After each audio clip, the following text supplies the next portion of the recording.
Muy buenos días a todos de nuevo. Damos comienzo a la siguiente sesión plenaria del Congreso. Esta sesión tiene 3 partes. A continuación vamos a dar comienzo a la primera de ellas. Se trata de la presentación a cargo del Centro Cultural Inca Garcilaso. Para ello contamos con Hernando Torres Fernández, su director, y con Alonso Ruiz Rosas.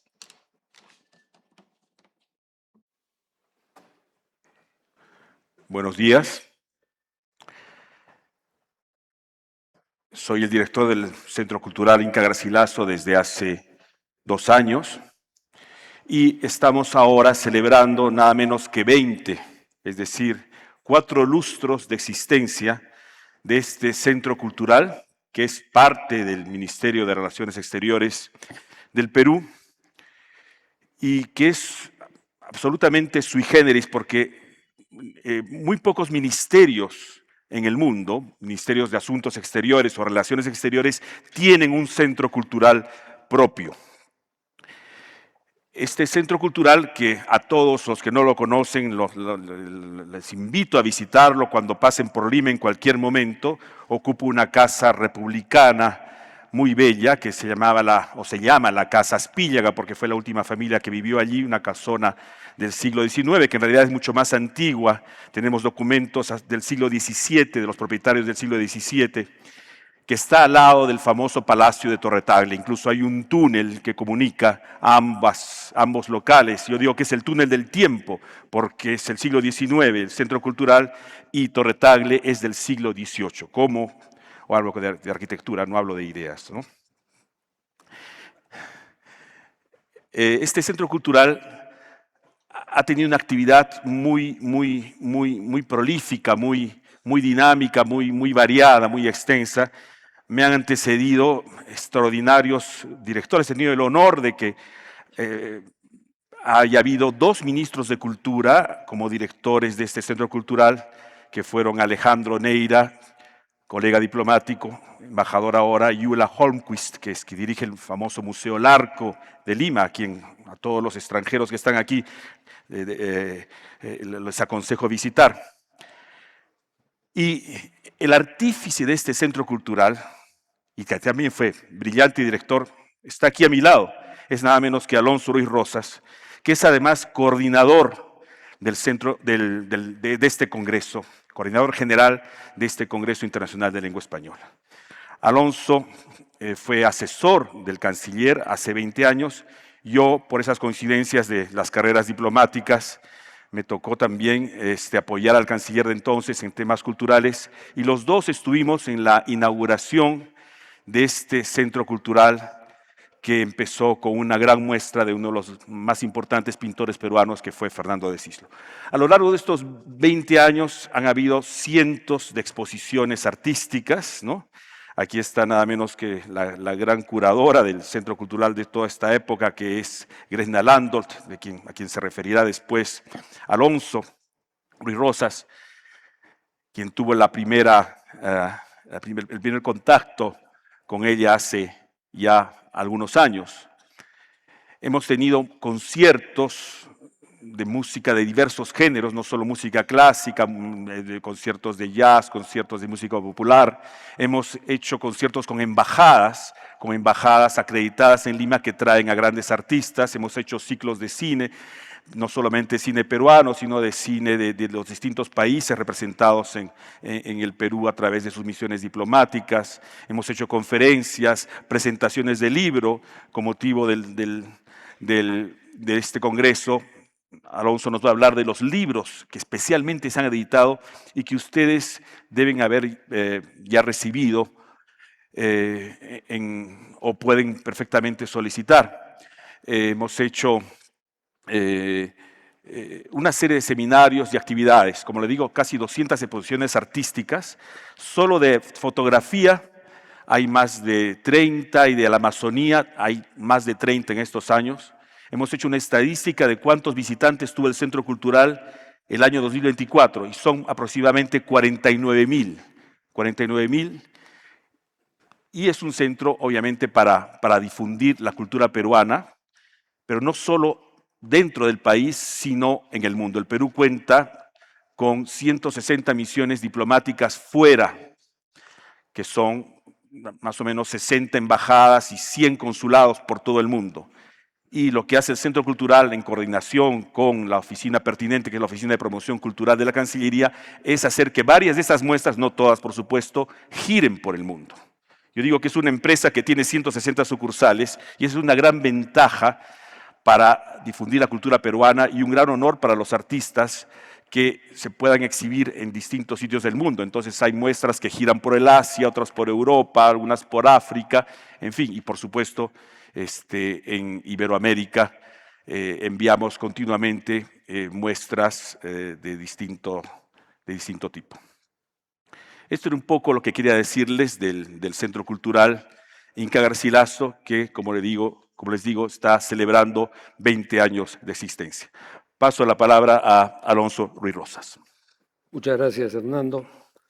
Efectivamente, el Centro Cultural, dentro de las muchas actividades que realiza, pensando sobre todo en la proyección de la cultura peruana en el exterior, desarrolló una política de publicaciones que empezó el año 2015 con la edición de las obras completas del Inca Garcilaso.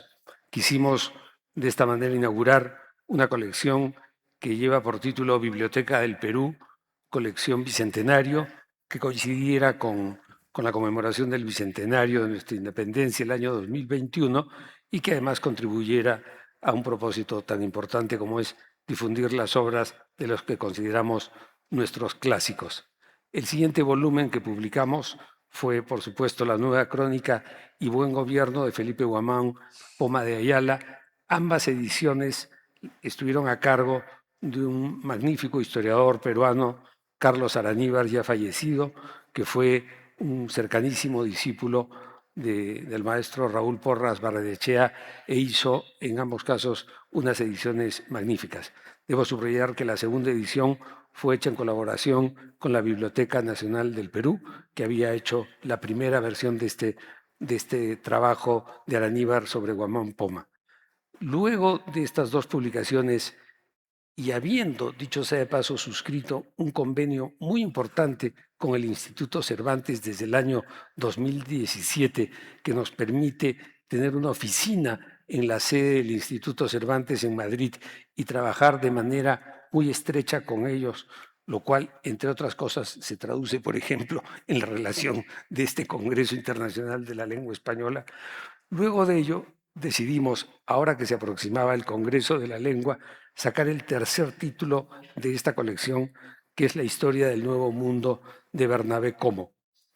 Resulta muy interesante darnos cuenta que primero sacamos las obras completas del mestizo por antonomasia, el Inca Garcilaso de la Vega, luego sacamos a Guamán Poma, un cronista indígena absolutamente amestizado, desde luego, y como tercer pilar de esta colección hemos sacado la obra de un jesuita andaluz, mejor dicho, un joven andaluz que se convirtió en jesuita en el Perú a los 19 años, vivió casi toda su vida, su larga vida, cerca de 50 años en el Perú, 10 de los cuales pasó en México, e hizo una obra extraordinaria que es sin duda el fundamento de la cultura botánica, zoológica, etnográfica de nuestro país y que sigue desde luego trabajos pioneros tan importantes como los de otro gran jesuita llamado el padre José de Acosta. Por cierto, Cobo vivió 3 años en Arequipa y tuvimos el privilegio de contar con el peruanista español Fermín del Pino Díaz para que se hiciera cargo de esta edición absolutamente anotada, muy cuidadosa, muy prolija, quien contó además con la colaboración de un equipo integrado por Pilar Romero de Tejada, Luis Millones Figueroa, Andrés Chirinos Rivera y Amalia Iniesta. Gracias también a nuestra colaboración con el Instituto Cervantes, pudimos hacer el año 2001 en Madrid una exposición que lleva por título Libros y autores en el Virreinato del Perú, el legado de la cultura letrada hasta la independencia. Pero creo que voy a ir en orden para terminar con nuestra colección. El cuarto título que hemos sacado en esta misma colección es el Diccionario de Peruanismos. Es una edición facsimilar que la hemos hecho a propósito del Congreso Internacional de la Lengua Española que se realiza en Arequipa y que coincide además con una exposición que acordamos hacer con la Real Academia Española, la Asociación de Academias de la Lengua Española y por supuesto la Academia Peruana de la Lengua, que lleva por título Diccionarismos, palabra un poco caprichosa, pero que creo que expresa muy bien lo que queríamos decir. Esta edición ha sido posible gracias al ejemplar que posee la Biblioteca de la Real Academia Española, coautora con nosotros de esta publicación, y la verdad es que nos sentimos muy contentos de contar también como cuarto título de este libro con la obra de Juan de Arona, que como ustedes bien saben, era en realidad Pedro Pasoldán Yunanue, hijo de un arequipeño llamado Pedro Pasoldán Yureta, hermano de los sabios José Gregorio, Mariano Felipe y Mateo Pasoldán, y desde luego un escritor romántico de gran calidad intelectual y erudición. Ahora sí puedo referirme a la publicación que también hemos sacado ahora y es una tercera impresión del catálogo de esta muestra que, como decía, hicimos con el Instituto Cervantes el año 2021.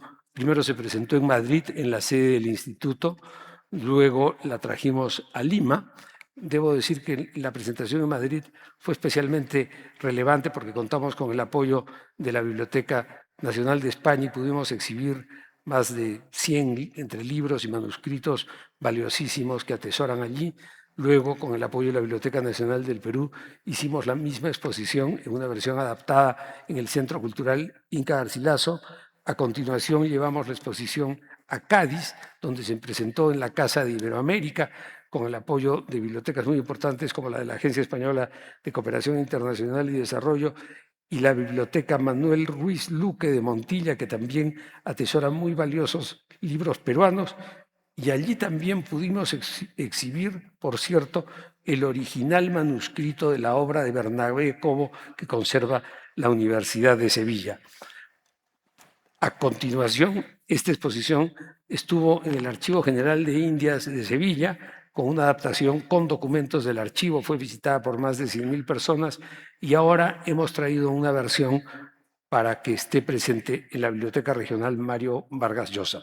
Hemos publicado entonces, pensando en esta exposición y dado que se han agotado ya las 2 primeras impresiones del catálogo, este catálogo que por cierto lleva una serie de ensayos de destacados estudiosos del periodo virreinal y que han enriquecido mucho este trabajo. Cabe subrayar que Lima, capital del Virreinato del Perú, fue la sede de la primera imprenta del subcontinente de América del Sur y tuvo el monopolio de la imprenta desde 1584 hasta más o menos 1700, de manera que la producción bibliográfica peruana de esa época es importantísima y, por cierto, fue muy estudiada por autores muy importantes, entre ellos el bibliómano chileno, y aquí aprovecho para saludar a nuestro amigo de la Academia Chilena, José Toribio Medina, que hizo un trabajo magnífico al respecto, que ojalá pueda ser reeditado y que se llama La imprenta en Lima. Quiero, por último, referirme a un libro que no ha sido publicado por nosotros, pero que nos interesa mucho y que se llama El Ojo Verde, Cosmovisiones Amazónicas. Este libro tiene como editora y ha sido concebido por Gretna Landol Pardo, quien es curadora del Centro Inca Garcilaso desde su fundación. Es una especialista en temas de arte amazónico y es una persona de magnífico gusto a quien tenemos que agradecerle mucho las tantas y también hechas exposiciones realizadas en los últimos 20 años. Ahora que el Centro Cultural cumple 20 años, yo que me permití recomendar a la Cancillería que la contratara para que se hiciera cargo de este trabajo, quiero rendirle un homenaje particular y pedir para ella un aplauso.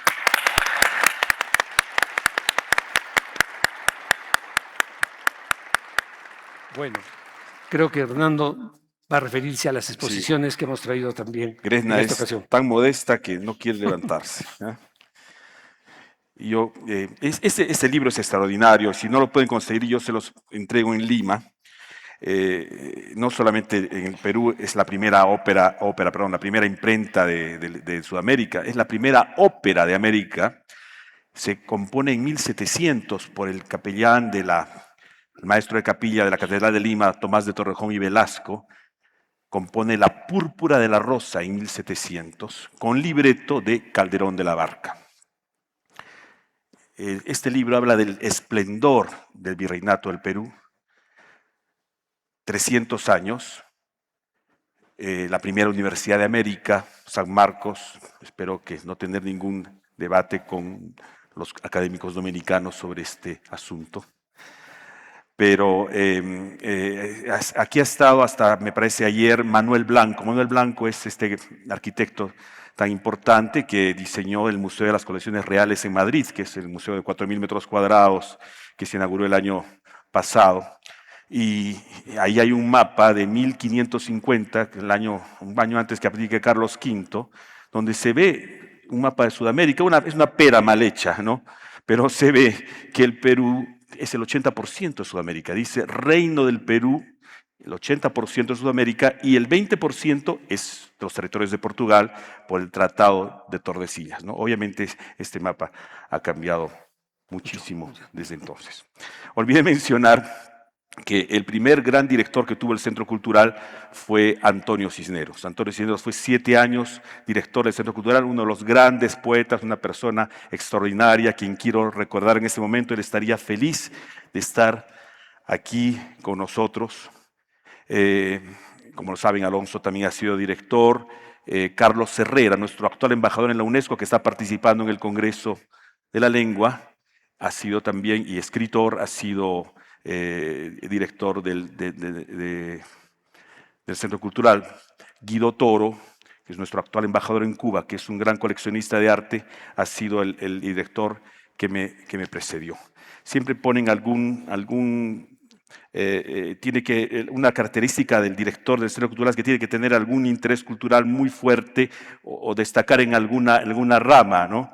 La mayoría han sido escritores, poetas. Todos tenemos algo de gestores culturales, y en mi caso es la música. En este congreso el Centro Cultural está presentando algunas exposiciones muy interesantes. Una que les aconsejo visitar es sobre las mujeres en el sur andino hace 100 años, o sea, cómo evoluciona el papel de las mujeres tanto en Arequipa como en Cusco. Arequipa tiene una tradición fotográfica extraordinaria, y Cusco también. Acuérdense que uno de los grandes fotógrafos, Martín Chambi, nació en Puno, se formó en Arequipa y puso su estudio en el Cusco. Bueno, en esta muestra no hay precisamente fotografías de Martín Chambi, sino de otros fotógrafos coetáneos. donde se puede ver pues, cómo evoluciona, ¿no? el rol de la mujer que antes estaba generalmente en su casa y luego sale y contribuye a la sociedad, y se ven fotografías de mujeres artistas en teatro, en el circo, se ven hasta mujeres toreras en Arequipa hace 100 años. Es una fotografía, una muestra fotográfica muy interesante que aconsejo visitar. Por supuesto, la muestra que ha curado Gresna, mirar el bosque desde el bosque, es una muestra amazónica. La pintura amazónica hoy día está de moda en el mundo. Ha habido exposiciones en el MoMA, en Nueva York, en Londres, en París, en fin. El Perú es el segundo país amazónico más grande del mundo después de Brasil. Un académico español me preguntaba, ¿cuán grande es la Amazonía en el Perú? Entonces yo le respondía, exactamente el tamaño de España. 400.000 kilómetros cuadrados, donde existen 48 lenguas, ¿no? De distintas comunidades nativas, ¿no? Lo que enriquece muchísimo pues, la diversidad y cultura del Perú. No sé, Alonso, si me estoy olvidando de algo. No, yo solo quisiera terminar mencionando una exposición a la que el Centro Cultural ha contribuido, pero que sobre todo ha sido posible gracias al esfuerzo, en primer lugar, del Museo Nacional del Prado, de la Agencia Española de Cooperación Internacional y Desarrollo, del Instituto Cervantes y de un grupo empresarial arequipeño muy importante, que es el Grupo Gloria, y que la pueden apreciar en la Plaza San Francisco y que se llama el Museo del Prado en Arequipa. Nada más. Olvidé decir algo. Ustedes seguramente han recibido en sus respectivas habitaciones del hotel, díganme, confírmenme si es verdad o no, un par de libros de la consultora Ernst Young. La consultora Ernst Young, EY, ¿no? en inglés, tiene un convenio con la Cancillería para difundir los libros que editan sobre historia, sobre lengua del Perú, a cargo de grandes expertos. Entonces tengo entendido que ha estado obsequiando el libro del famoso Martín de Murúa y el libro del Inca Tupac Yupanqui, sobre el cual hay una teoría muy interesante que dice que llegó hasta la Polinesia.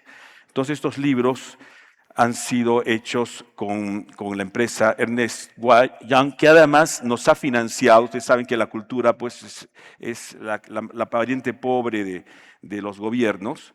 Entonces tenemos a veces que buscar auspicios de empresas que generosamente tienen la lucidez, la inteligencia de apoyar. Y nos financió el famoso Diccionario de Peruanismos, del que ya se refirió Alonso, que es un libro realmente muy interesante, y a quien agradezco a Paulo Pantigoso, que es el presidente, que lamentablemente tuvo que viajar a Lima, que es el que nos ha financiado. Quiero por último mencionar a nuestra coordinadora. La Cancillería tiene, así como tiene una curadora de lujo, tiene una coordinadora que está también prácticamente los 20 años con nosotros, que no si la veo aquí, que es Catherine Durán, que ha trabajado muchísimo en este congreso, para el éxito de este congreso, y que colabora de manera muy eficiente con la gestión y desarrollo del Centro Cultural. Muchas gracias. Muchas gracias. Muy bien, querido. Llévate algunos recursos. ¿Me regalas el...? Voy a hacer con esto.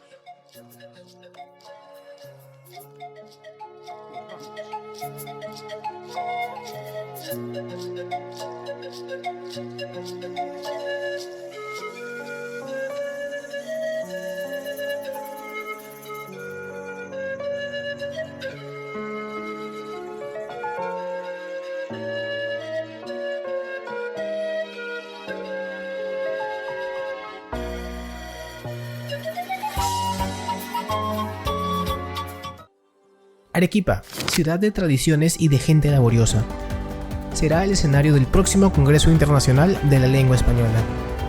Reflexionaremos sobre un idioma que une y hermana. Nos reuniremos del 14 al 17 de octubre, aquí en Arequipa, para celebrar nuestra lengua.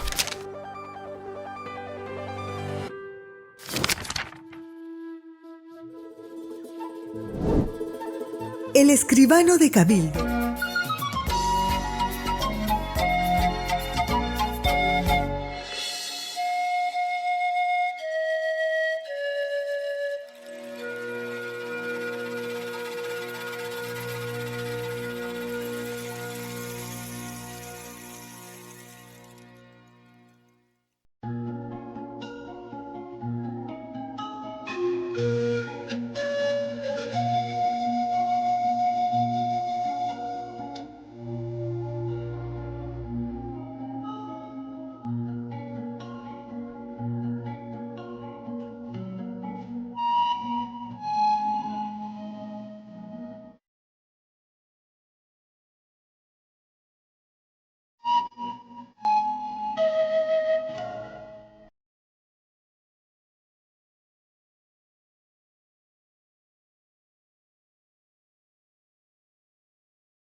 Continuamos la sesión de esta mañana.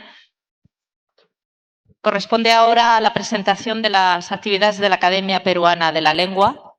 Nos acompaña su presidente, el señor don Eduardo Hopkins, junto a la señora Eliana González y el señor Osvaldo Holguín.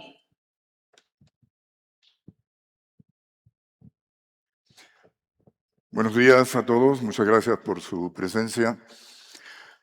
Hablaré brevemente sobre lo que hacemos en la Academia Peruana de la Lengua. En primer lugar, nuestra obligación es con la lengua española, pero la complejidad lingüística del Perú, que establece diálogo con esta lengua, y a su vez la lengua española dialoga con todos nuestros sistemas de lenguaje ancestrales. Entonces, no podemos trabajar solo sobre español. Nuestros congresos, tenemos un congreso anual sobre lingüística. Ahí un poco que se reproduce lo que hemos observado en este extraordinario congreso, donde hablamos de español, hablamos de las lenguas amazónicas, hablamos de las lenguas andinas, etc. Tenemos un segundo congreso de literatura, normalmente conmemorativo, lo dedicamos a ciertas figuras o aniversarios de publicaciones de nuestra tradición literaria. También publicamos 2 números de nuestro boletín. Nuestro boletín es el único en el país que tiene lo que llamamos cuartil 1. Hasta nos han dado premios, otras instituciones nos felicitan, nos preocupan o nos preguntan, ¿cómo hacemos? Bueno, no voy a revelar el secreto, ¿no? Pero nos va muy bien. Acabamos de publicar el número 77, hemos cumplido. La Academia Peruana de la Lengua también da muchos cursos. La mayoría lo hacemos a través del sistema virtual, lo que a su vez nos permite cumplir con un requisito que las autoridades de educación nos piden. Cada vez nos exigen más usuarios. Si lo hiciéramos presencial, pues no tendríamos tantos usuarios. Al hacerlo en forma virtual, eso se potencia enormemente. Lo mismo sucede con las publicaciones nuestras. Están ya en el sistema virtual de la página de la Academia, entonces el volumen de usuarios aumenta extraordinariamente. Nuestro boletín tiene una edición física en papel y una edición virtual. Igualmente es extraordinario el volumen de consultas que recibe este boletín. Bien, dentro de los cursos, tenemos cursos que son gratuitos, tenemos cursos autofinanciados del área de literatura, lingüística, etc., ¿no? Me he encontrado con 2 alumnos extranjeros en este congreso que habían asistido a un curso, disculpen que me nombre, que hice sobre teoría de la tragedia y un curso sobre la Celestina. Y me piden continuación. ¿Cuándo seguimos? ¿Cuándo seguimos?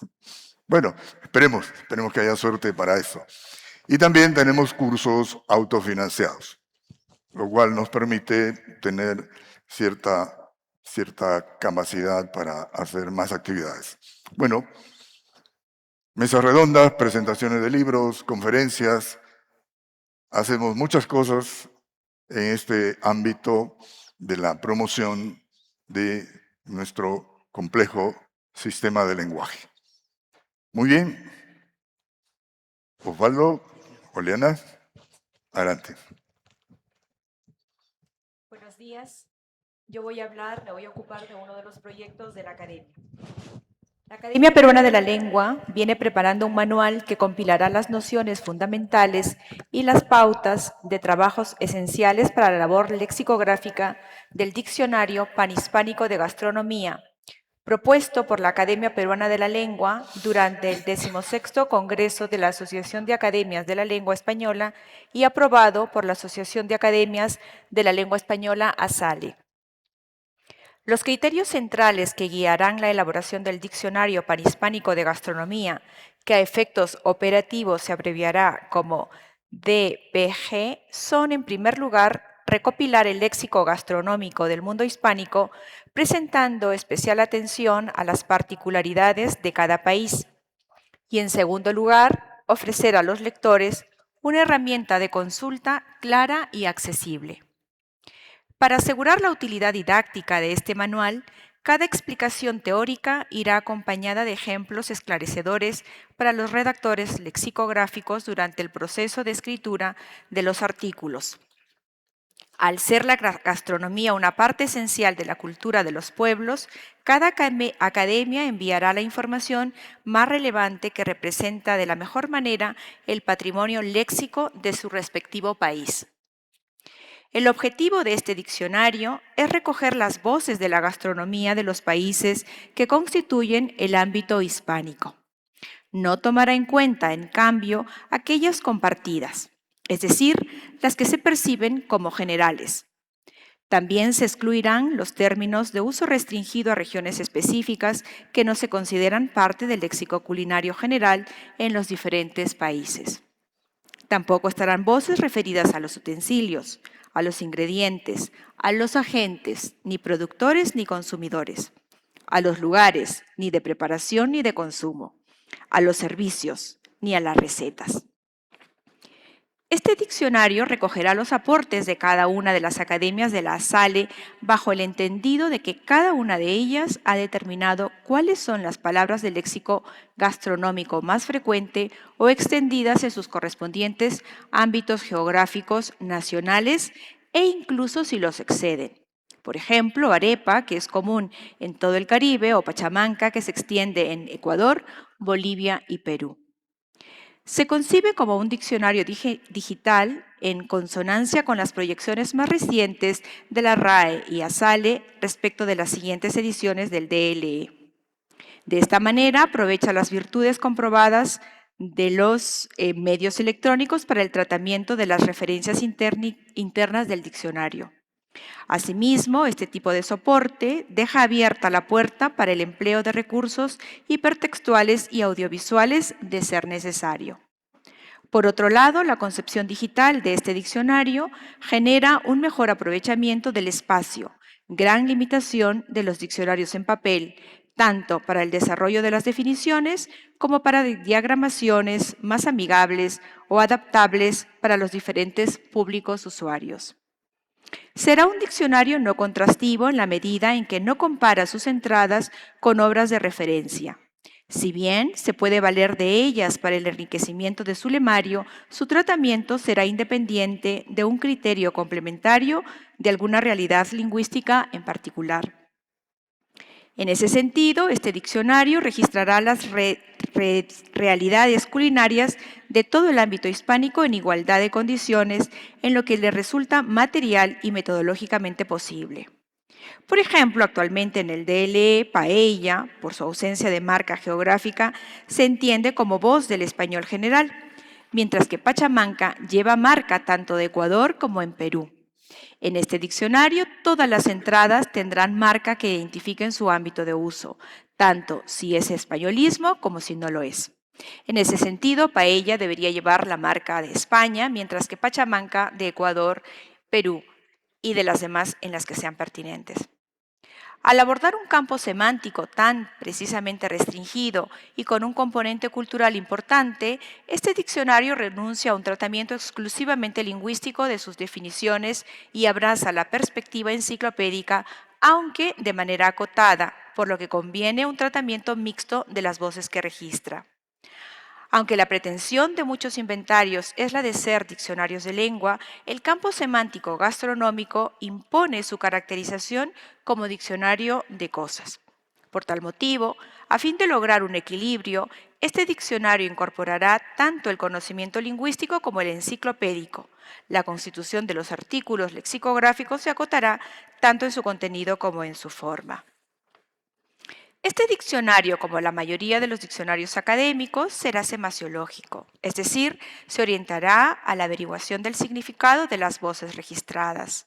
No obstante, gracias a su concepción virtual, a la sistematización de sus marcas y de sus definiciones y a su sistema de referencias, permitirá una búsqueda onomasiológica, es decir, la averiguación de los términos registrados a partir de distintos criterios: presencia o ausencia de alérgenos, régimen alimentario, vegano o vegetariano, ingredientes que contiene, etc.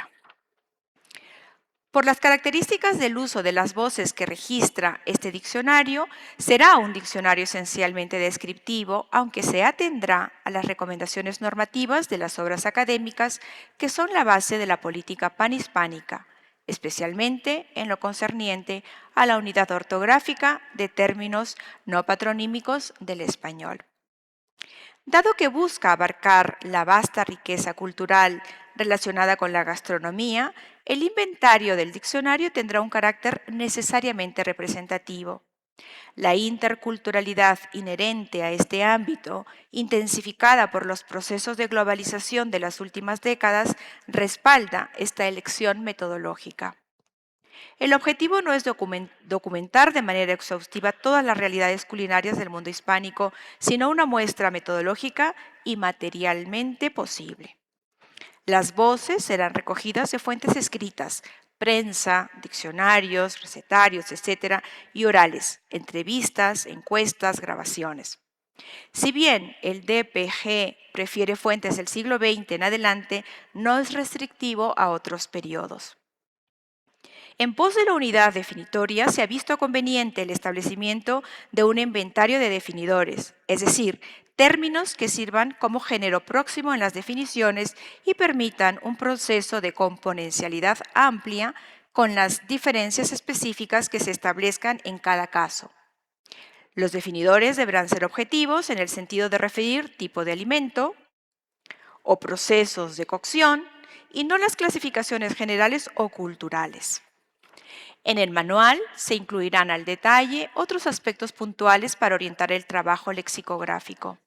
Estos detalles van desde la selección léxica en la redacción de las definiciones o las condiciones que impone la selección de marcas hasta la oportunidad de los ejemplos elegidos en cada caso y el modo adecuado de citarlos.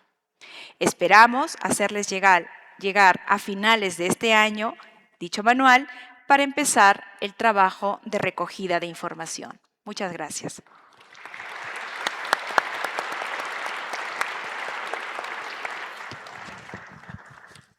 Buenos días. Me toca abordar solo un aspecto de la gestión de la Academia Peruana de la Lengua, el aspecto de la publicación de libros. La publicación de nuestra revista, el Boletín de la Academia Peruana de la Lengua, ya ha sido mencionada por el doctor Hopkins, el presidente de la Academia, quien ha dado relieve a que en efecto nuestro boletín es una publicación muy importante en cuanto a la calificación que ha obtenido de parte de instituciones internacionales que, como ustedes saben, otorgan un calificativo, un número, por así decir, a las publicaciones de las universidades y de otras instituciones académicas.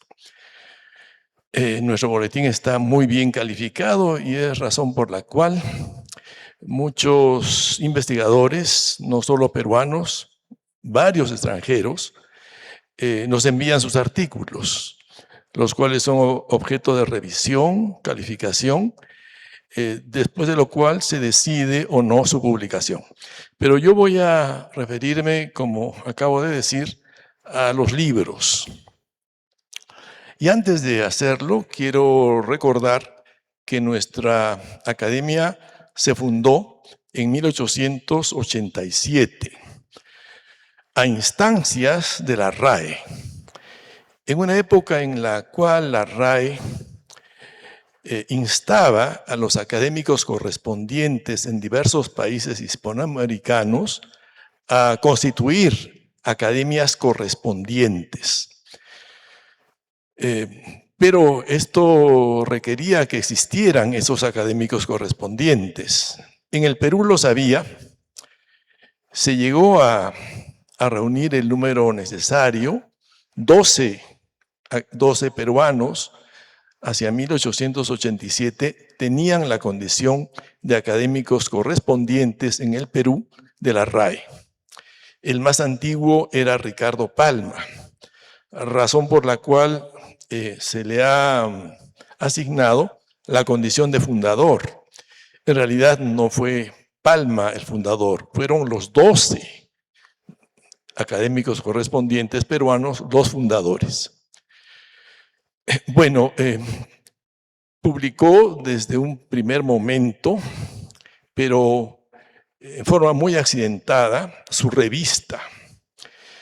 Y esa condición accidentada de sus publicaciones se debió principalmente a la falta de recursos, también a que esos 12 fundadores fueron pues dando cuenta de sus actos al Altísimo, de tal manera que con el paso de los años ya no fue posible realmente constituir, ¿no?, un número suficiente de académicos que llevaran adelante la institución. Hacia 1917, cuando Ricardo Palma era uno de los únicos 2 sobrevivientes de los originales 12, fue nuevamente requerido por la RAE para darle vitalidad a esta institución. Y Palma eligió a los que faltaban para completar el número necesario. Tuvo un buen criterio don Ricardo para elegir a quienes habrían de ser los encargados de dar nuevos aires, nuevo impulso a esta institución.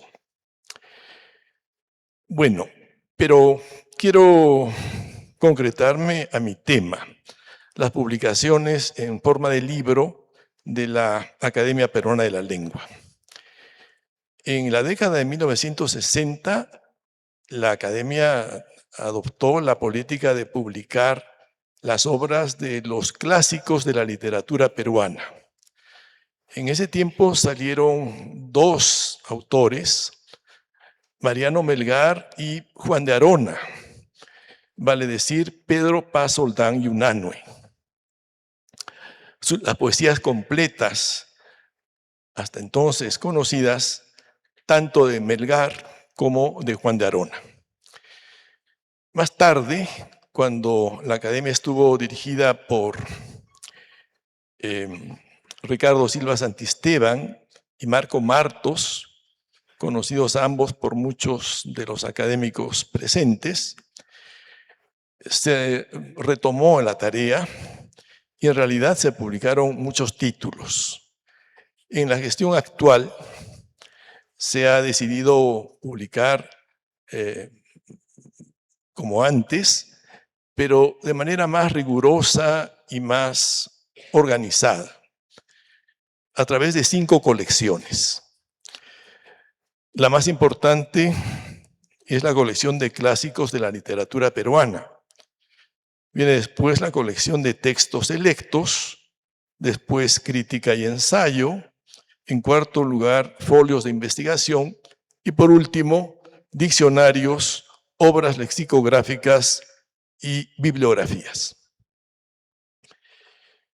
A propósito de diccionarios, quisiera comunicar a quienes desconocen esta información que hace ya algunos años la Academia publicó el Diccionario de Peruanismos, el DIPerú, que desde hace 2 o 3 años incluso está en línea, y el cual puede ciertamente merecer, ¿no?, algunas correcciones, modificaciones y adiciones, todo a través de la Internet. En este nuevo periodo de publicaciones de la Academia, ha salido este libro de Ricardo Palma bajo el título de La Semana. La Semana es el título de una crónica periodística anónima que Palma publicó a lo largo de 25 sábados en el segundo semestre de 1867, cuando contaba 34 años de edad y ya su estilo estaba bastante logrado. Había vivido además experiencias inolvidables, por ejemplo, cuando sufrió un naufragio junto a muchos otros marinos y pasajeros del transporte Rímac, un barco de la Marina peruana de gran tonelaje y que naufragó precisamente en la costa de Arequipa, por la región de Acarí. También había participado muy activamente en la revolución de Vivanco, que fue una de las varias revoluciones arequipeñas del siglo XIX, entre el año 57 y 58. Más tarde se involucró en una conspiración contra Castilla, lo que lo obligó a exiliarse en Chile. Después, un cambio de régimen, unas nuevas condiciones políticas en el país, le permitieron obtener el nombramiento de cónsul del Perú en Belém do Pará, en Brasil. Este nombramiento le permitió viajar por Europa, Estados Unidos, etcétera, pero no llegó a encargarse, ¿no?, de esa tarea, ¿no?, de la representación consular del Perú en un puerto importante del Brasil, en el delta del Amazonas. Bueno, entonces, pues, hacia 1867 Palma tenía una larga experiencia de vida, había estado muchas veces involucrado en la política y su estilo era bastante bueno. Había escrito algunas tradiciones, entre ellas la muy conocida y celebrada Don Dimas de la Tijereta. Pero estaba dedicado en 1867 a la política, precisamente, para ser más preciso, al periodismo político. Hizo periodismo político en La Semana, ¿no? Las 25 crónicas descubiertas de una manera casual, porque salieron en forma anónima, han sido reunidas en este libro, con el cual hemos iniciado en la Academia la colección Clásicos de la Literatura Peruana. A fin de no abusar de su paciencia, voy a leer una larga cita, pero solo una, de una de estas crónicas, porque es una cita que tiene que ver con Arequipa. En el año 1867, en la segunda mitad de ese año, en Arequipa se produjo un movimiento revolucionario que acabó con el gobierno del coronel Prado, Mariano Ignacio.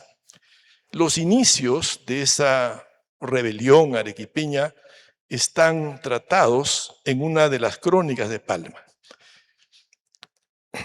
Que los mares andan revueltos es cosa que el lector se tiene por sabida desde que fondeó el vapor del sur. Sin embargo, cúmpleme a mí machacar sobre esto, porque ha sido el acontecimiento de más bulto que la semana presenta. Cuando los padres de la patria discutían a tuertas y erradas sobre la conveniencia de promulgar la Constitución y dar guardián al aprisco, algunos que no se muerden la lengua dijeron: ya veremos la que se arma. Nosotros, al oírlos, no pudimos menos de pensar: profetas de zipizape y augurios en logia plena. Dios nos la depare buena. Quien pueda escapar, que escape. En efecto, a juzgar por lo que en Lima vimos y por lo que unánimemente nos dice la prensa de los departamentos, la Constitución fue recibida como dizque reciben los diablos en el infierno al alma de los escribanos. Es decir, con la tirria y mala voluntad con que se acoge a la gente tenida por sospechosa. Los belicosos hijos del Misti no se conformaron como otros con enarcar las cejas y entre refunfuño y refunfuño concluir diciendo: pues ya esto no da más luz.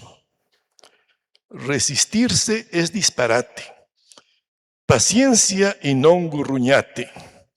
Y adelante con la cruz. Un demonio que habían de conformarse. El cabildo eclesiástico arequipeño declaró muy rotundamente que no se celebraría Te Deum en obsequio a esa condenada Constitución. Las faldas hicieron coro a las sotanas, y como los hombres, desde Adán acá, hemos de ser siempre unos babiecas, en esto de hacer lo que a ellas les pide el gusto, cata que todo bicho de pantalones se echó en Arequipa a buscar pólvora y balas. Y las mujeres a comprar aguarrás para incendiar tabladillos y braseros donde quemar a la réproba, la Constitución. Y al grito, cuadre o no cuadre, de viva la religión, hubo una de Cristo Padre, de esas de asta y rejón. La trifulca, como todos saben, fue más que recia, y se ha batido el cobre de lo lindo. Muchas gracias.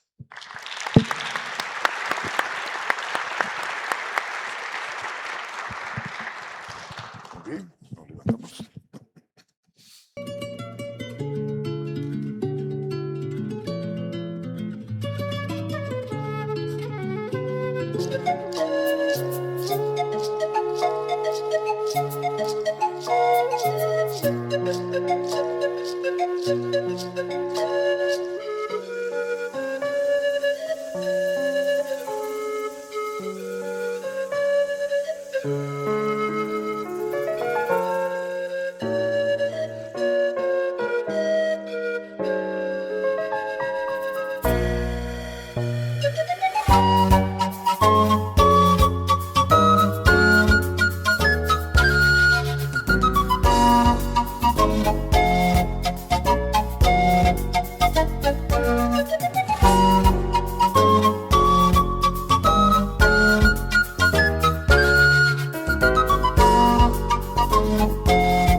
Damos paso a continuación a la tercera parte de esta sesión plenaria. En esta ocasión tenemos la presentación de la poesía reunida de César Vallejo. Intervienen el señor don Eduardo Hopkins, el señor don Alonso Cueto y el señor don Darío Villanueva. Muchas gracias.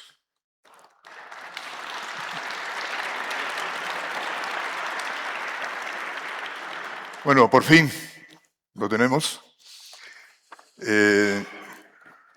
Como miembro de la Comisión de Publicaciones de ASALE, conseguimos el apoyo unánime para hacer la edición conmemorativa de la poesía de César Vallejo, bajo el título Poesía Reunida, ¿no? Entonces, recibido este encargo, la Academia Peruana de la Lengua conversó con el doctor Marco Martos Carrera, anterior presidente de la Academia Peruana, poeta, crítico, un experto en la poesía de Vallejo. Lamentablemente no ha podido asistir por razones de salud. Y él realizó esta edición del texto, así como la coordinación de las contribuciones críticas respectivas. Hoy podemos presentar el libro del poeta Perón en una excelente y cuidada edición. Esperamos que el predominio de la lectura biográfica de la poesía de César Vallejo, concentrada en temáticas o tópicos personales, vaya cediendo el paso a criterios artísticos razonables. Menciono algunos ejemplos que pueden ser graciosos sobre esto, ¿no? Un antiguo amigo me comentaba que yendo a un congreso en Trujillo, dedicado obviamente a César Vallejo, hizo el recorrido a Santiago de Chuco, la población natal del poeta. Y allí tuvo dos experiencias que son, no sé si son ficción o es realidad, pero él me lo cuenta así. Se encuentra con una señora que le dice, yo soy Rita, del famoso poema ¿Dónde estará mi andina y dulce Rita de Junco y Capulí? Sigue deambulando, parece que la gente se enteró que él andaba haciendo conversaciones, llega a una posada, desea tomar una bebida, y ve una señora que le dice a su nieto, no recuerdo el nombre, baja el húmero. El húmero es un hueso de un carnero que estaba colgado del techo y baja sobre una olla hirviendo. ¿Verdad o ficción? No lo sé. Pero ahí viene el famoso verso, supuestamente, hueso húmero, ¿no? Bien. Ahora me traslado a otro espacio. Un poeta y crítico peruano, estudioso de la poesía de Vallejo, descubre, explora, confirma que el color azul predomina en buena parte de los textos poéticos de Vallejo, ¿no? Entonces comienza a indagar qué ocurre, por qué.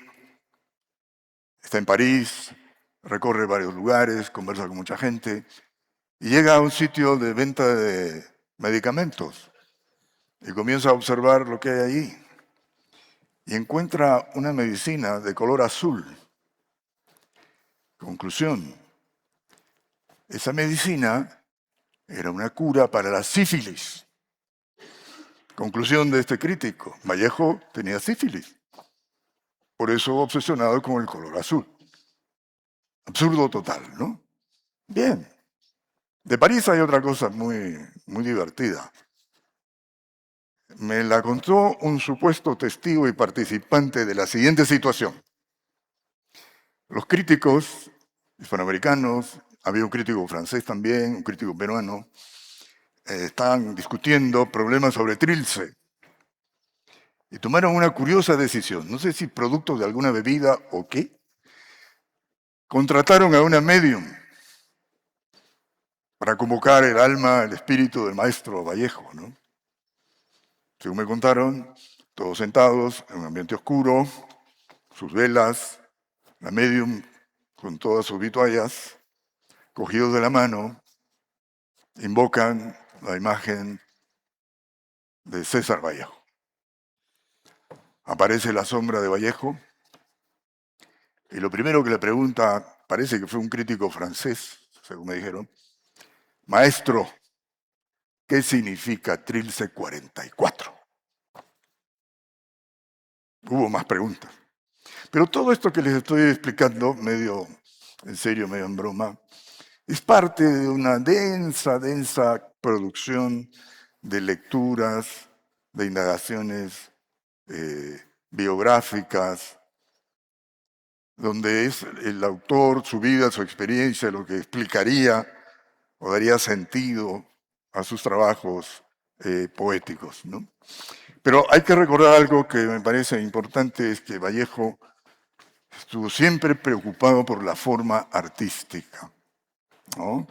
Vallejo especula, resumo, en torno al poeta, la poesía, la escritura poética, el lenguaje del poema, el arte en general, la finalidad del arte, también sobre la crítica literaria. Pero todo esto, en resumen, nos lleva a lo siguiente, que para César Vallejo la forma era lo fundamental. Veré algunos detalles sobre esta idea.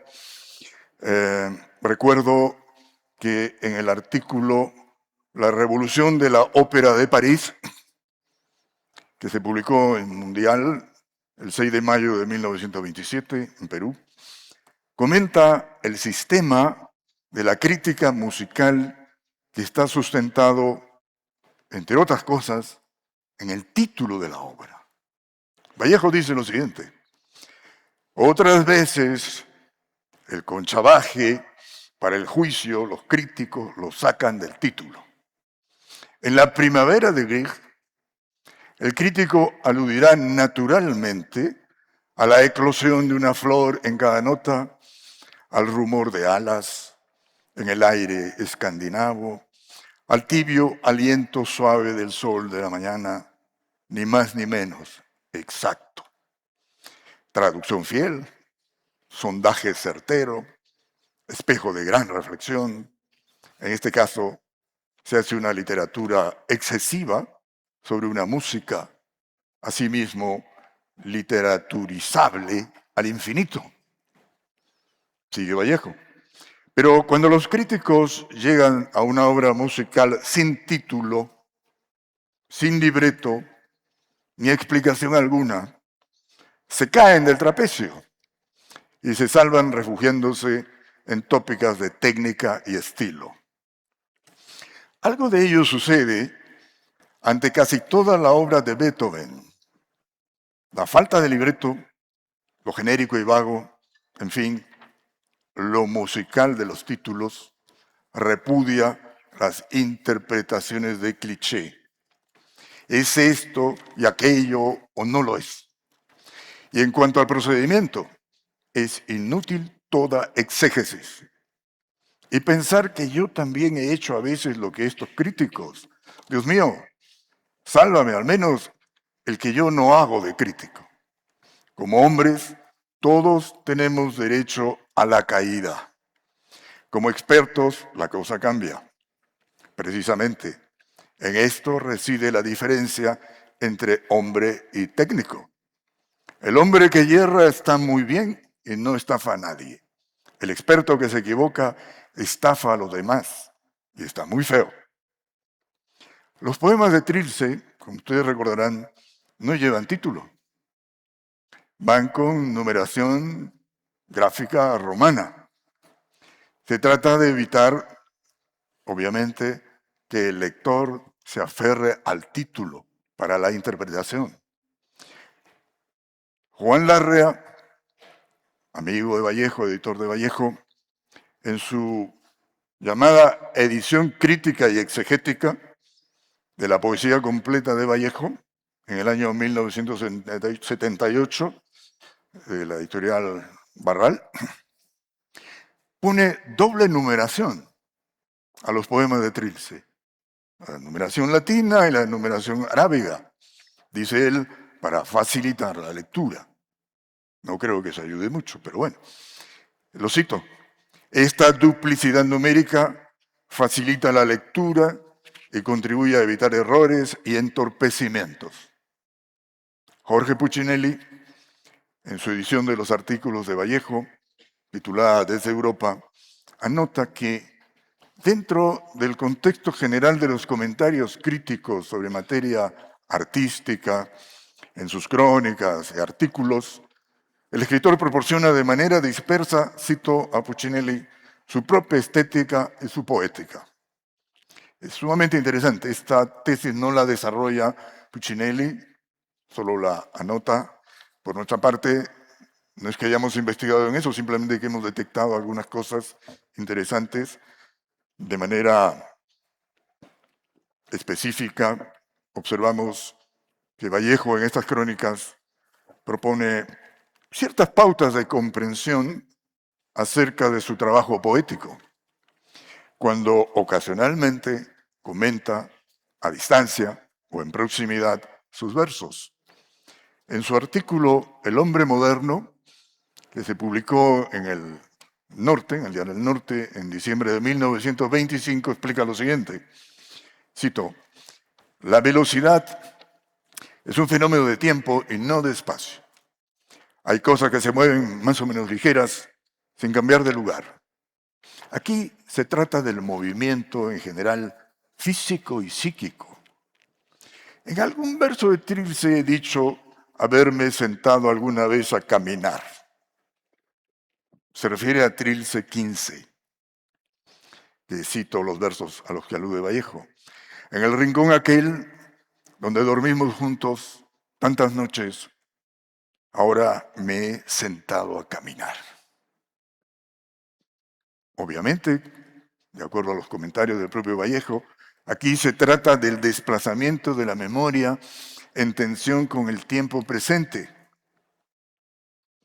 En el artículo La conquista de París por los negros, que se refiere a un gran espectáculo de danza, también publicado en Mundial en 1925, encontramos una breve alusión general a Trilce en relación a lo que opinaba un comentarista en el Mercurio de Santiago de Chile, que elogiaba al poeta, etc. Vallejo dice, hablaba sobre el revolucionarismo de mi libro Trilce. En este mismo artículo, Vallejo confiesa de forma muy sucinta lo siguiente. Siempre gusté de no discutirme ni explicarme, pues creo que hay cosas o momentos en la vida de las cosas que únicamente el tiempo revela y define.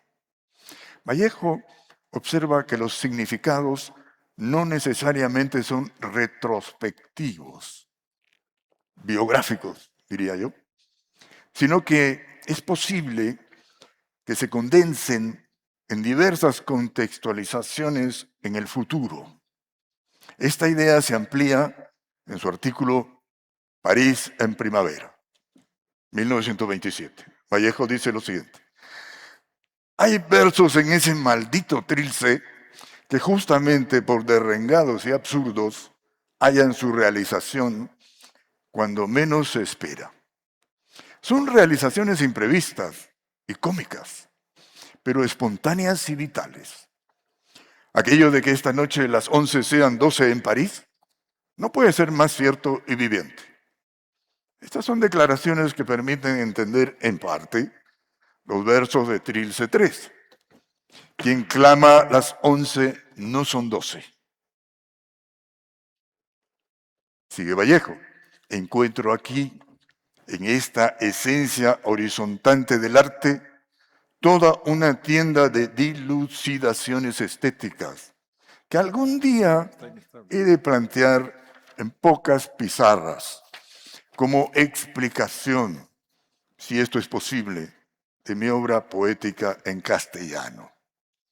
Estos comentarios del poeta, al señalar que las significaciones en su libro son abiertas y variables, desautorizan cualquier lectura biográfica de Trilce. Todo poema es un relato mutilado, fragmentario, o una acumulación de relatos entrecortados. La extrañeza de los poemas de Trilce está relacionada con la dispersión narrativa y semántica, ajena a la reducción unitaria. Para el estudio de la poesía de Vallejo, interesa tomar en consideración el léxico, la sintaxis, los conceptos que expone en sus artículos, etc.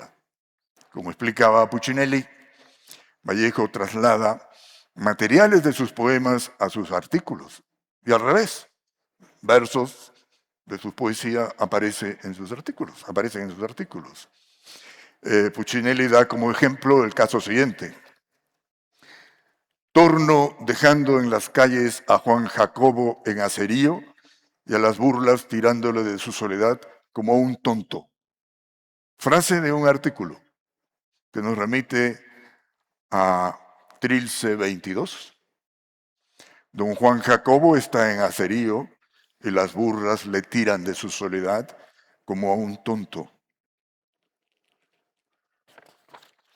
Muchas gracias. Alonso.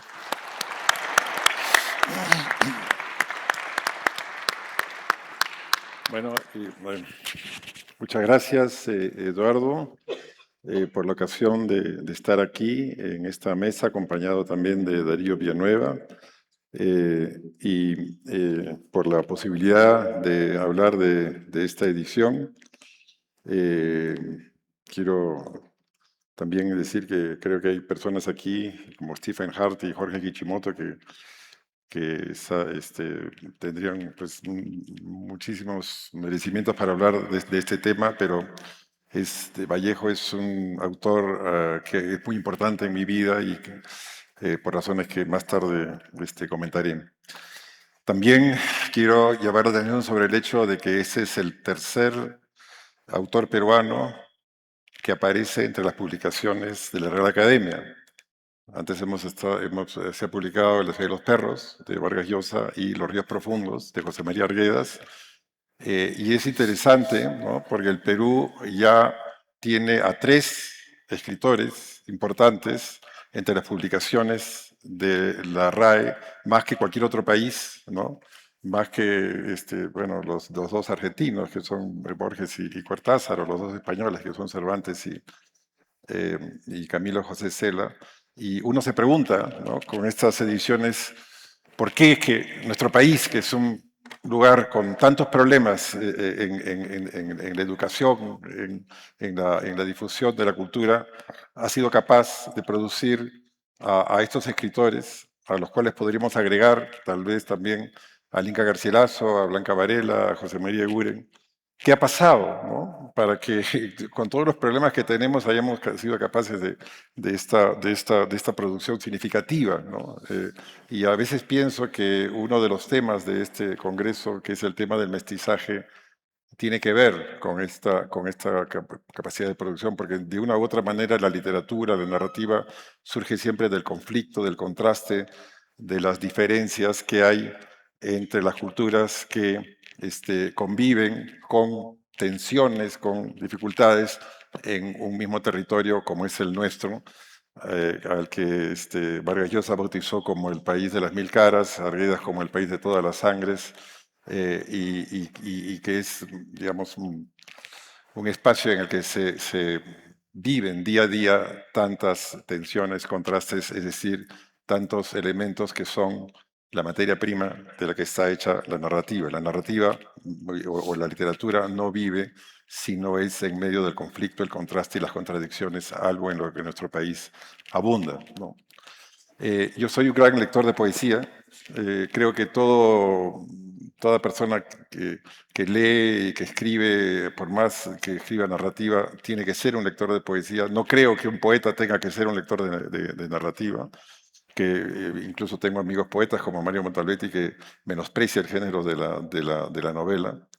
Y me parece, ¿no? Que la experiencia que uno tiene al leer a Vallejo está muy vinculada a eso que Emilio Adolfo Westphalen, otro gran poeta, comenta en su ensayo Lima de los años 30, los poetas de Lima de los años 30, que es lo que tiene que ver con el tono con el tono con el que se escriben estos poemas, con los cambios de tono, con las distorsiones, con esta música con sentido que aparece en estos versos, ¿no?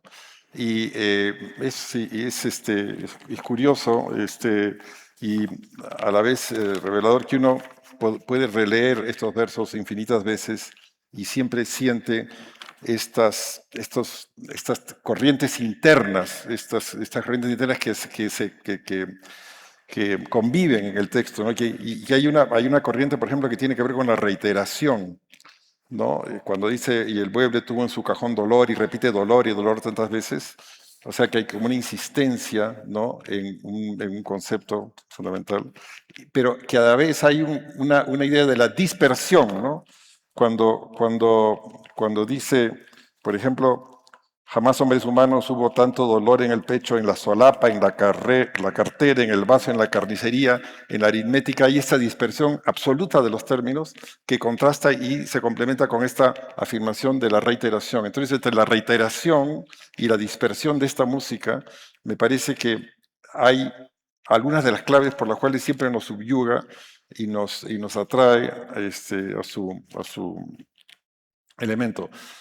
Recuerdo que una vez compartiendo éramos jurados de un concurso de poesía, Javier Sologuren y yo, y Javier me dijo una cosa que yo recuerdo siempre, y me dijo, la poesía que vale es la poesía que pasa corriente cuando la lees, ¿no? Pasa corriente significa que te da algunos mensajes eléctricos, ¿no? Cuando uno la lee. ¿Por qué lo hace? Bueno, no terminamos de entender por qué, ¿no? Pero hay poesía bien escrita, hay poesía, digamos, bien redactada, por decirlo así, pero que no pasa corriente, como hay poesía mal escrita que sí lo hace, ¿no? Y esto es lo que uno puede ver aquí. Es curioso también pensar, ¿no? Cómo en estos ejemplos, ¿no? También te resultas el sufrimiento, estoy triste hasta la cabeza y más triste hasta el tobillo de ver al pan crucificado, al nabo ensangrentado, llorando a la cebolla, y uno recuerda inmediatamente las odas elementales de Neruda, donde estos mismos elementos, la cebolla y el pan, son más bien ejemplos de la bondad del mundo, de los soportes del mundo, y que aquí, digamos, que son reconvertidos en ejemplos del dolor, ¿no?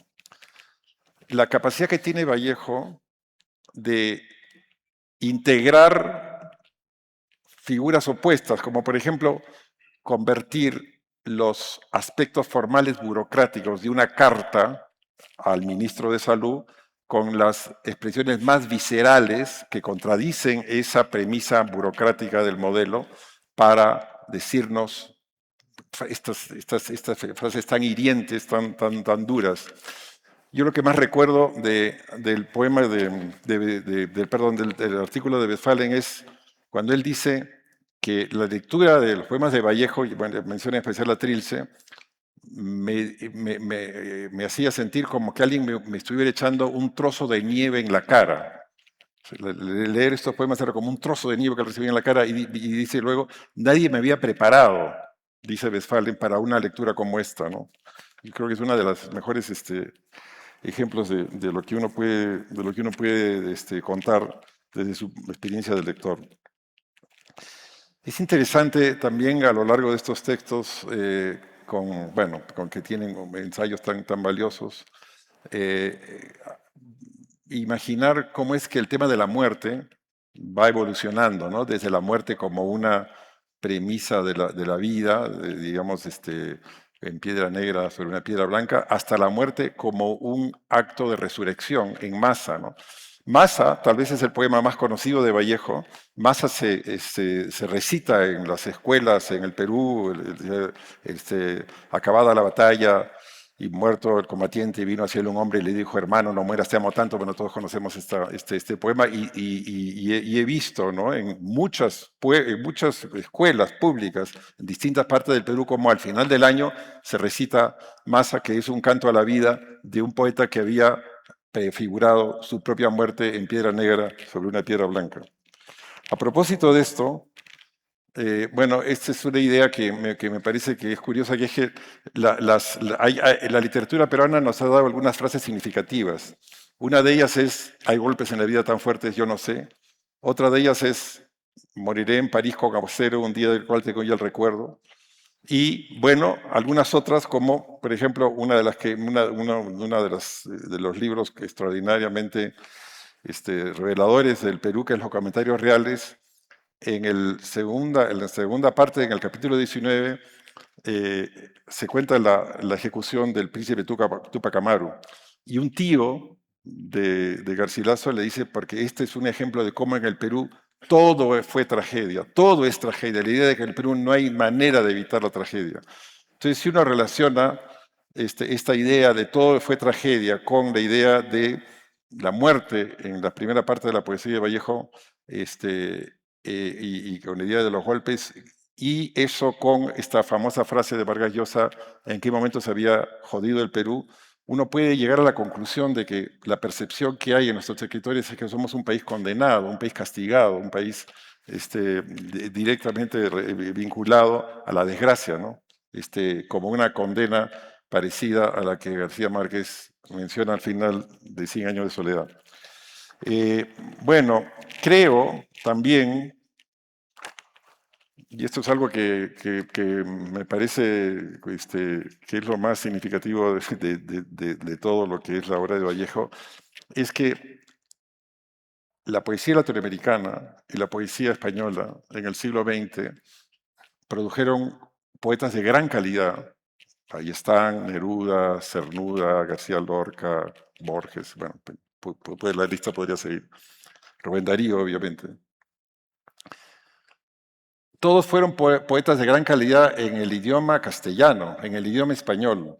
Lo que a mí me parece que hace que Vallejo sea alguien distinto es que no es un poeta en el idioma español o en el idioma castellano, sino un poeta que trasciende el idioma, un poeta que va más allá del idioma. O sea, alguien que escribe taona estosa de aquellos mis bizcochos, pura yema infantil, innumerable, madre, es alguien que está yendo a una dimensión del lenguaje que no tienen los demás poetas, por más extraordinarios y fascinantes que sean todos ellos. Y yo creo que ustedes pueden ver muchos ejemplos de esto en Trilce, ¿no? y en otras partes, en otros libros. Y yo creo que esto tiene que ver con un elemento que ha sido estudiado por la Casa de la Literatura Peruana, pero que merecería incluso más investigación, que es la presencia del quechua de Santiago de Chuco en su poesía, ¿no? Hay un elemento ahí, no sé, que tiene que ver con una gramática y con unos términos que van más allá, ¿no?, del idioma castellano. Ese mestizaje extraordinario, otra vez los temas de este congreso, es lo que hace, creo yo, de Vallejo un poeta singular. Y bueno, en estas preferencias que uno puede tener, ¿no?, lo hace, digamos, alguien que por extraño, por enigmático, por vibrante, se convierte en un gran compañero, ¿no?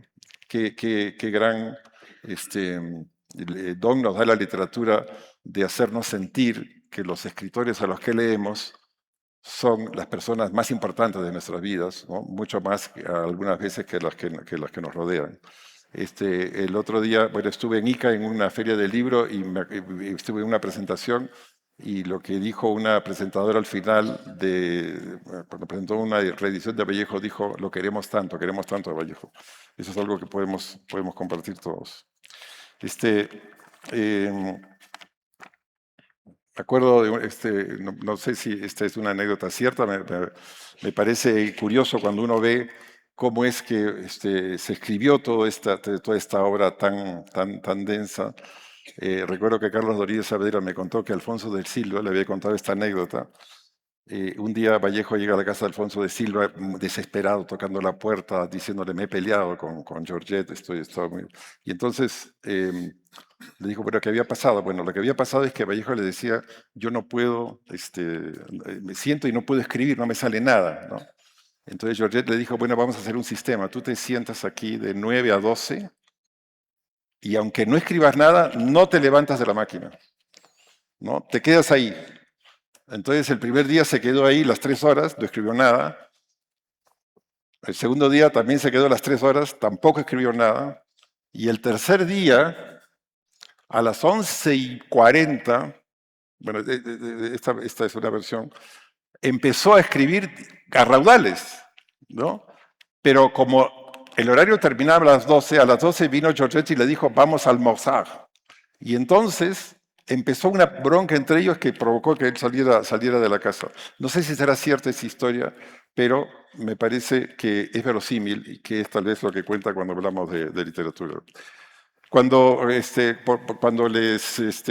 empecé mi intervención, les dije que Vallejo era muy importante para mí por razones personales y quiero terminar contando, ¿no?, que fue muy importante en el episodio más decisivo, tal vez, de mi vida, ¿no? Yo lo había leído, lo había releído, pero digamos que era un autor más. Pero cuando mi padre murió, cuando yo tenía 14 años, yo recuerdo haber vuelto a la poesía de Vallejo con una experiencia que en cierto modo me había preparado para esto, ¿no?, para la lectura de Vallejo, ¿no? Entonces, lo que yo descubrí en su obra es que estas palabras, de una u otra manera, expresaban mejor que ninguna otra experiencia mi situación de huérfano, de persona solitaria, de persona arrojada al mundo, ¿no? O sea, la idea de Vallejo como el mundo, como un dado roído y redondo a fuerza de rodar a la aventura, ¿no?, que está en los dados eternos, era algo que expresaba de una u otra manera mi experiencia en ese momento. Y claro, la gente me decía, te acompaño en el sentimiento, mi más sentido pésame, frases que no significaban nada para mí. En cambio, estas frases, estos versos, este universo, ¿no?, de un mundo arrancado, de un mundo a la deriva, de un mundo disperso, esta soledad, esta orfandad, me significaron muchísimo para mí durante esos años y siguen significando muchísimo para mí. Es alguien que es una experiencia, la del lector de Vallejo, que nunca termina, ¿no?, que siempre está con nosotros. Y qué gran alegría, qué gran satisfacción, cuánta gratitud sentimos por la Real Academia de la Lengua, ¿no?, por habernos traído de nuevo a este gran poeta que está siempre aquí en esta sala y con nosotros. Muchas gracias.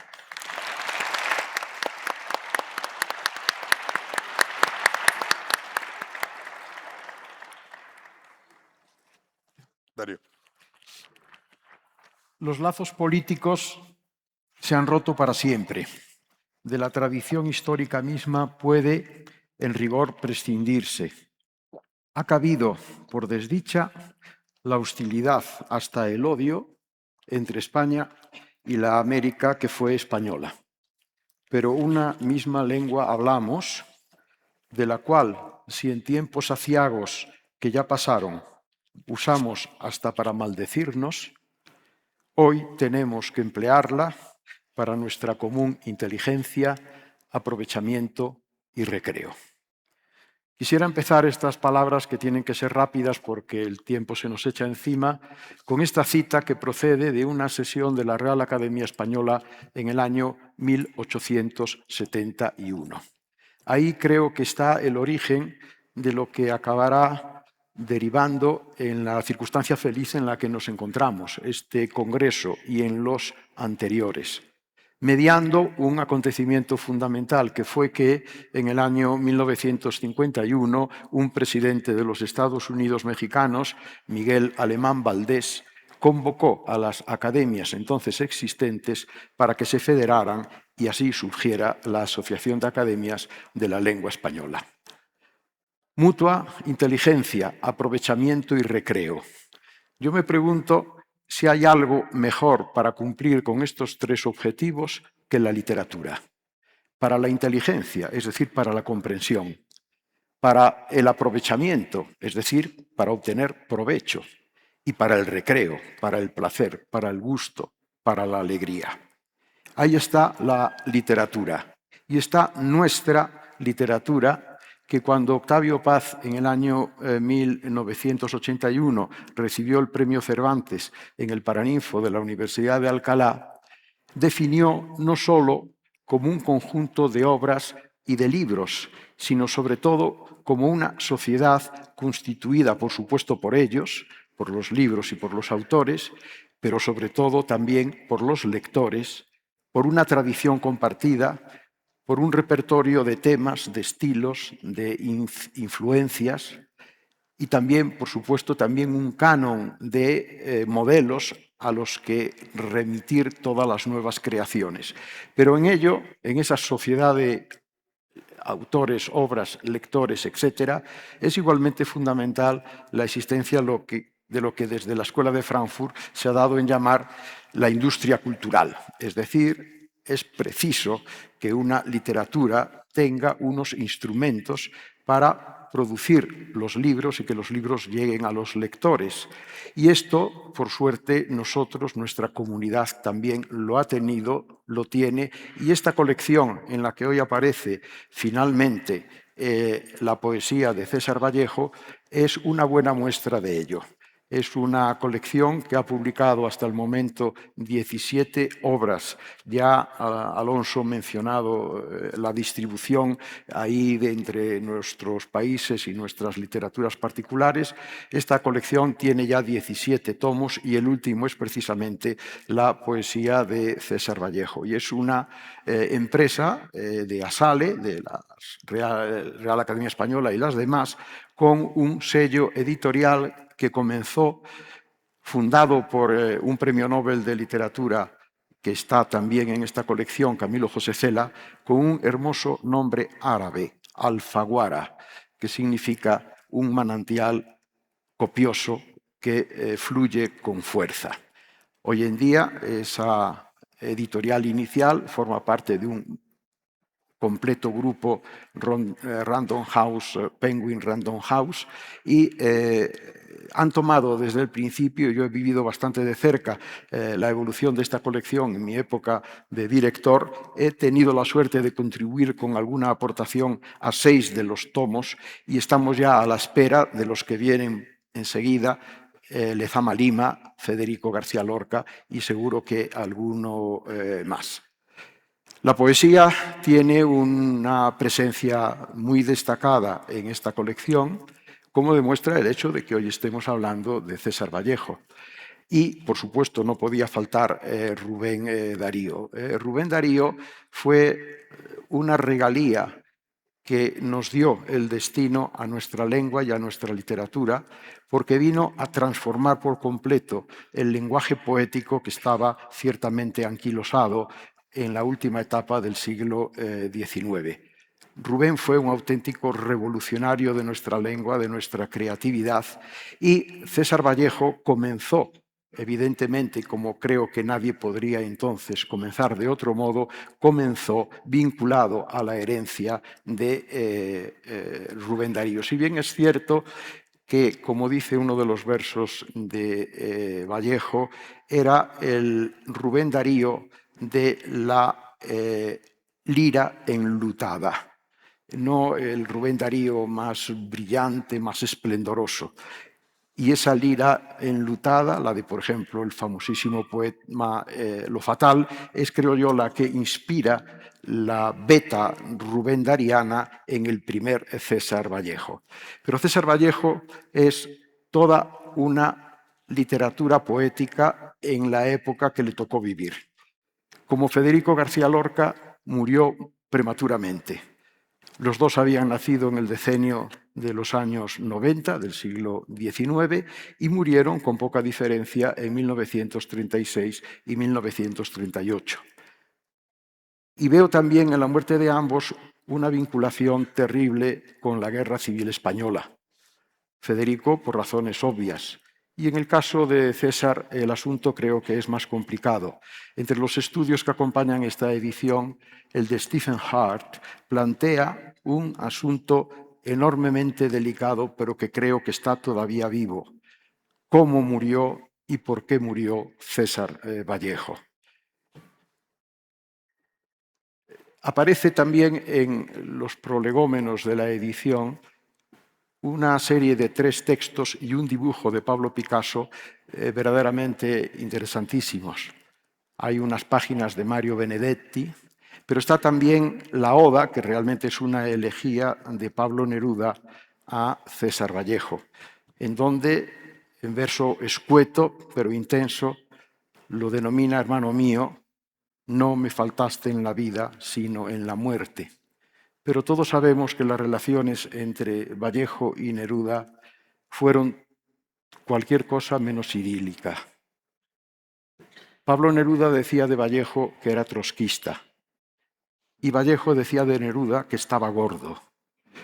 Es cierto que entre los poetas, y yo no lo soy, y admiro y respeto extraordinariamente a quienes tienen ese beneficio, a veces hay rifirrafes, tensiones de carácter muy diverso, pero en este caso el asunto es bastante trascendente.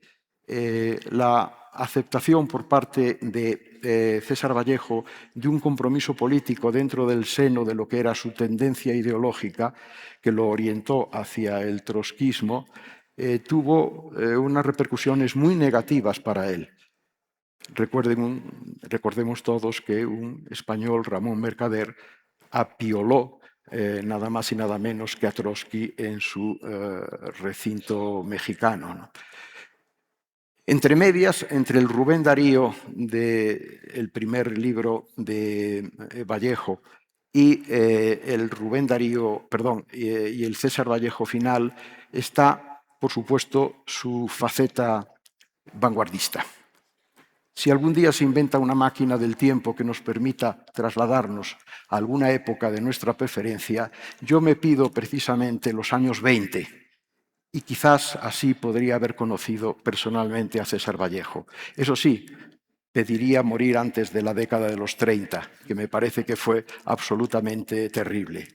Y César Vallejo, desde aquí, se embebió totalmente, pero de manera muy original, con todos los ismos de las vanguardias, los más creativos, desde el surrealismo, hacia el que era bastante crítico, pero también, por supuesto, el expresionismo de Tralc, también el creacionismo, el dadaísmo, pero todo ello lo trata con una originalidad extraordinaria desde este lado del Atlántico y luego con el refrendo de su inmersión en el mundo parisino y en el mundo español. Alonso ha mencionado aquí y también en su aportación a este volumen algo que me parece extraordinariamente interesante y con lo que quisiera terminar. Existe efectivamente un mestizaje de sangres, pero también hay un mestizaje de lenguas. Y en lo que se refiere a César Vallejo, en fin, les confieso que con una cierta emoción, diríamos, local, yo siempre he reparado en su mestizaje de sangre abuelas indias y abuelos españoles de Galicia, de donde yo vengo. ¿Y esto qué tiene que ver con mi argumento literario de hoy? Lo que ha dicho Alonso es absolutamente cierto. Hay escritores que sobre una lengua, llamémosle metropolitana, producen una revolución desde la base que la regenera, que la potencia, que la enriquece, que la transforma, que la ilumina. Y eso es lo que Vallejo hizo con el castellano español. Pero Galicia, ¿por qué? Eso mismo lo hizo Ramón del Valle-Inclán, que era un gallego que tenía una lengua básica, la lengua gallega, y por eso él, por ejemplo, el tirano Banderas no lo escribe en castellano, lo escribe en una especie de coinea. Hay una carta suya a Alfonso Reyes donde lo dice, en donde intenta resumir desde el modo lépero al modo gaucho de hablar el castellano aquí. Pero lo mismo hace en sus obras de ambientación española, que están trufadas de estructuras sintácticas que proceden del gallego, de una armonía melódica que viene de esa misma fuente, sin contar, por supuesto, la presencia de muchísimas palabras que están tomadas de ese idioma. Pero fíjense ustedes qué cosa tan curiosa. Se ha relacionado a Vallejo con Joyce, por ejemplo. Y Joyce era un irlandés. Por lo tanto, él escribía un inglés distinto al que podría escribir un exalumno de Eton. Él venía de un sustrato propio de tradición gaélica y eso le permite tratar a la lengua en la que quiere escribir, y efectivamente escribe, con un desparpajo, con un distanciamiento creativo del que resulta esa obra extraordinaria, como también, en mi opinión, resulta la obra de César Vallejo, que, repito, es, pese a su prematura muerte, todo él, la suma de la trayectoria de la poesía española, quiero decir, en español, en el ámbito de la lírica internacional, de las postrimerías del siglo XIX a ya el final de los ismos con la época mediana del siglo siguiente, ¿no? Inteligencia, aprovechamiento y recreo. Vallejo ha contribuido, probablemente sin saber que en la Academia Española se habían dicho estas frases en algún momento, extraordinariamente a las tres vertientes, a nuestra mayor inteligencia, a nuestro aprovechamiento y a nuestro recreo. Y, en definitiva, permítanme terminar con una cita que creo que puede ser oportuna, aunque no proceda en este caso directamente de él, que es la cita del autor de Margarita está linda la mar, título rubendariano que llevó al frontispicio de su novela Sergio Ramírez en el Congreso de Cile en Cartagena de Indias. Y leo: soy escritor en una lengua vasta, cambiante y múltiple, sin fronteras ni compartimentos. Puedo volar toda una noche de Managua a Buenos Aires y siempre me estarán oyendo. Estaré oyendo el español porteño desde mi español centroamericano. Ningún otro idioma dueño de un territorio tan vasto. Me oirán en la Patagonia y en Ciudad Juárez, un continente de por medio, y en el Caribe de las Antillas Mayores y en el arco del Golfo de México y del otro lado del Atlántico también me oirán y oiré en tierras de Castilla, en las de Extremadura y en las de León, en las de Aragón. Nos oiremos, hablaremos. Sabremos de qué estamos hablando, porque en la lengua somos idénticos, estamos ungidos por la misma gracia.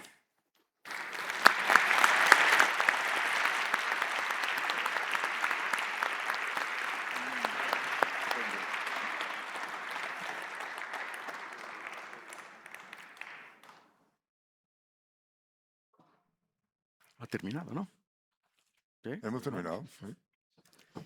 Bueno, muchísimas gracias.